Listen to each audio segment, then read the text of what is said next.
Hi! Good morning! Maire-research ako ngayon kaya pupuntahan ko yung public library na malapit dito sa bahay. Mga 15 minutes lang ang layo kaya lalakarin ko na lang. On my way, madadaanan ko tong Olympic Bridge nila dito sa Hong Kong. Napaka-colorful at napakaganda niya with historical information na din. Na-renovate siya noong 2002 to inspire people with Olympic ideals. Very unique ang design and it's a tribute to the Olympic spirit. And alam niyo ba na it is listed as one of the tourist spot dito sa Hong Kong? Finally, nakarating na ako dito at makikita dito sa may bungad ang mga estatyu ng mga bata na nagbabasa ng libro. Hindi pa ito ang main entrance dahil harap ito ng ground floor ng building palabas. Ito ang Central Public Library na inopen noong 2001, ang pinakamalaking public library dito sa Hong Kong. Nireplace niya ang dating City Hall Public Library dito sa Hong Kong which was open in 1962. Ito ang main entrance ng building at pagpasok mo pa lang ay makikita mo na sa kaliwa ang customer service.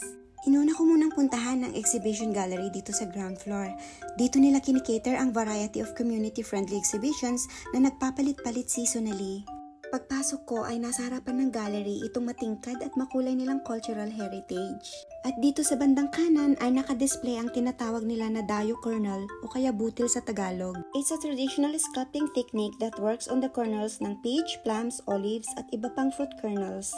Tawag dito is Rami embroidery, isang tipo ng embroidery which originate at lumago sa Jiangyi Xinyu, which is part ng China. Kasama na rin itong Ganan Hakka paper cutting na kung tawagin at ito ay gawa sa bright red paper.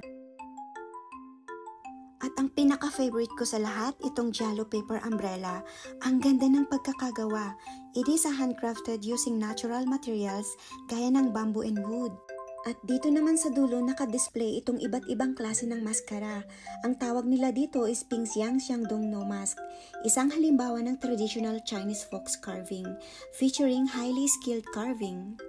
Dito naman sa bandang kaliwa ay naka-display ang Ganan Hakka clothes na gawa sa disenyo ng paghabi or waving design. At pinakahuli kong ang pinuntahan itong Fragrant Tea of Jiangxi. Naka-display dito iba't ibang klase ng tea at ito yung mga ingredients at materials na ginamit nila to produce fragrant teas. At pagkatapos ng gallery ay umakyat na rin ako dito sa may third floor para mag-research at nalula ako sa luwang. Ito na yatang pinakamalaking library na nakita ko. Ang dami nilang items collections dito like books, newspapers, periodicals, maps, music, scores, audiovisual materials, electronic resources, microphones at marami pang iba. Nandito na ako sa aisle na kung saan nakita ko yung books na hinahanap ko. To be honest, managers today face more challenges than ever before. Most organizations now kasi operate in a highly competitive, rapidly changing environment, and continuing personal development is seen as crucial. And learning skills are perhaps the most important of all. And I need wide range of skills sa klase ng trabaho ko ngayon. Yun lang. Thanks for watching. Bye!